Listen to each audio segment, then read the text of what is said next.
All right, you guys, this is one of the most important stories I'm gonna ever tell you. And there is a lot of lessons to learn in it, man. A ton of them. We're gonna start here. My homie Sean Charles O'Brien. Some people will know who I'm talking about, but you really had to be from the old school because he got killed in the 90s, but the late 90s. Now, pretty sure it was 98. How it started was he was trying to change his life around, which was shocking, right? He had just had a son and he was trying to change his life around. And somehow they fucking hired him at Target. Does Target hire motherfuckers with felonies, Sam? Huh? How the fuck would he have got hired there, man? He got hired at Target somehow, you guys. And maybe they did back actually, then. I think they do. All right, yeah, so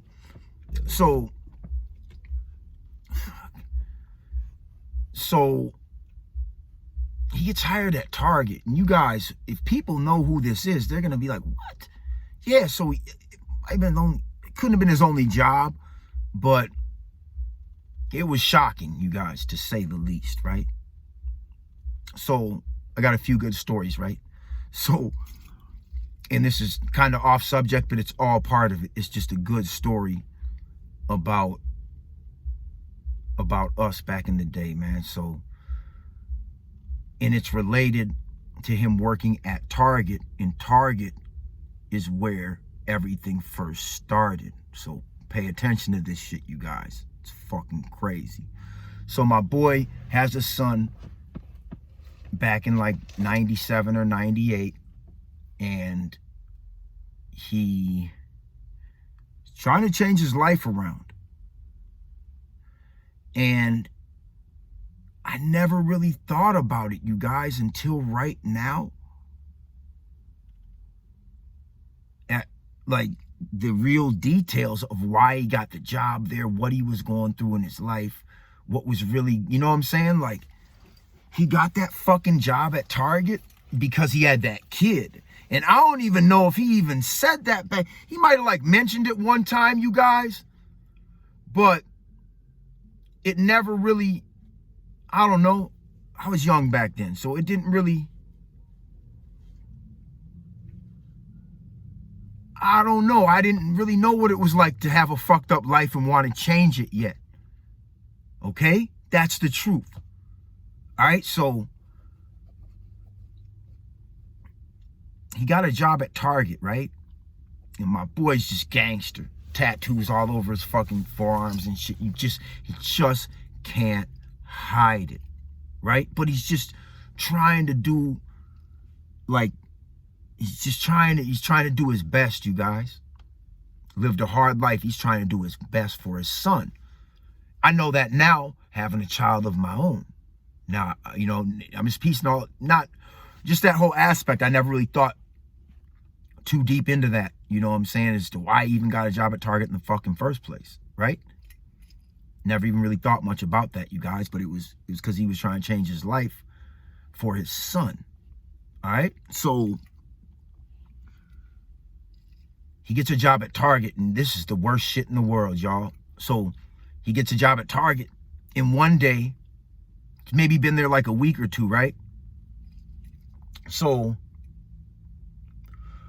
one day, we're about to go to work. He's about to go to work. I don't work there.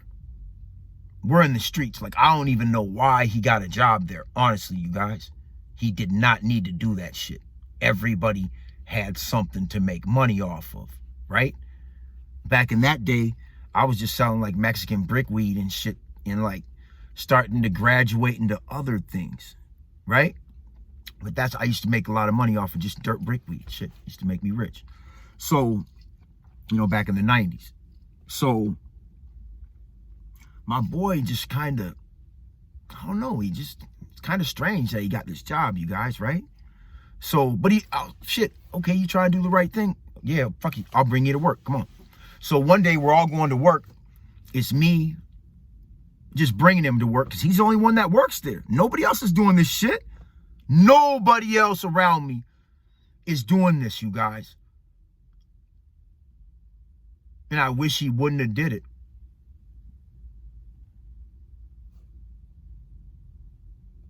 So he gets a job at Target trying to change his life around. And so we're going to Target. This is funny right here. We're going to Target, right? And I'm driving him. But before we get in the car, as we're getting in the car, Nate's like, just a nobody ass motherfucker. Nate's like, I got a million stories. I'll never run out of content, right? So Nate's like, I got shotgun, right?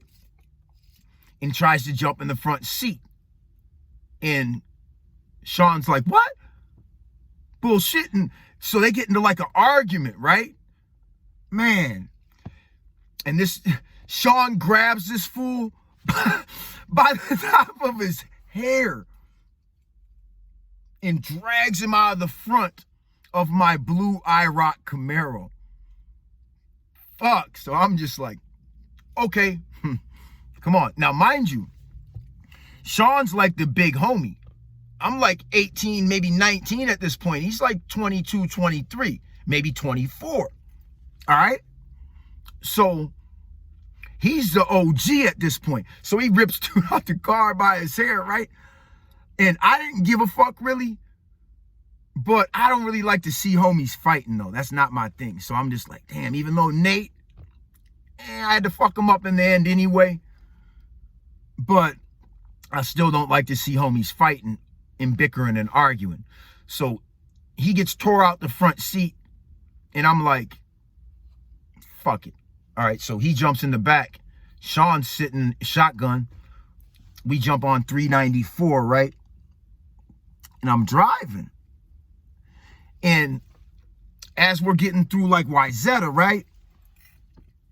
Going towards Minnetonka. As we're getting through there, these are suburbs of Minneapolis. These are west suburbs, okay?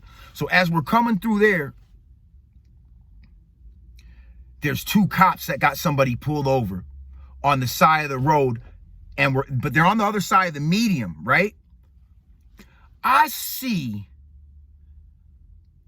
this motherfucker that got me arrested for the first time in my whole entire life and started my criminal career.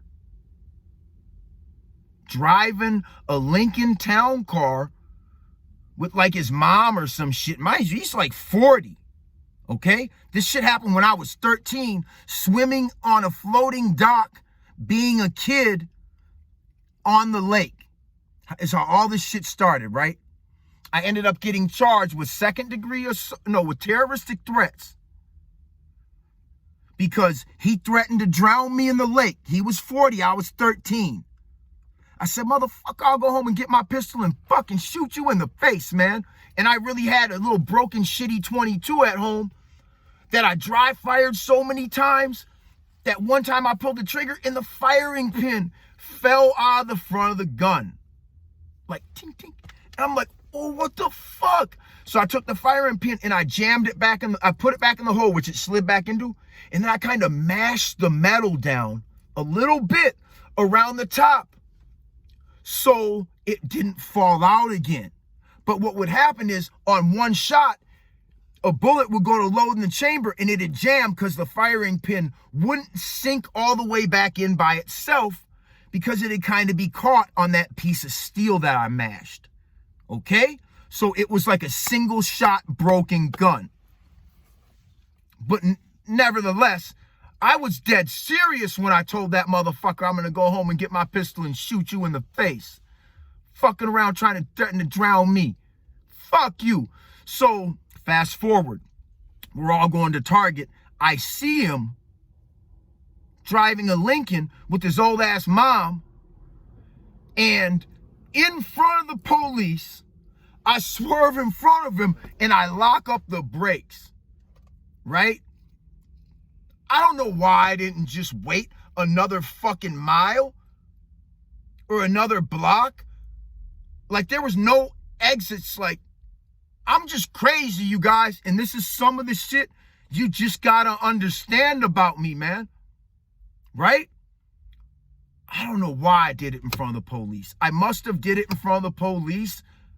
I did it on purpose in front of the police. Because I felt like, because they're on the other side, I forgot, I hated the cops so bad. I did it on purpose in front of the police because I didn't give a fuck. And I felt like they couldn't engage me because of the medium. But what I didn't really account for is they had somebody pulled over and there was a cloverleaf exit right there. And then the entrance was right over there. So they could get with me. So I do this shit, lock up the brakes. This motherfucker almost rear ends me. I gun it. Fucking peel off in the 350 in Tuneport injected. Right before that fool hit my bumper, right in front of 2 state troopers. So we come around the corner and we just know, we see the cops start running to their cars. So we're at least a mile, because I gun it. So we're going about 90, 100. And my boy Sean's like, man, here they come, here they come. We got them by at least 1 mile. I open it up. Now, I open up to about 100 and to the top speed of the car.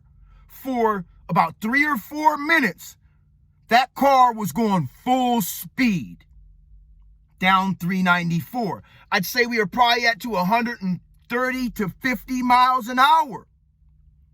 And then we find, and I'm, okay, when you're going this fast, even when there's cars, they are stand still like cones. If you can see a spot, you're through it when you're moving at 140, give or take.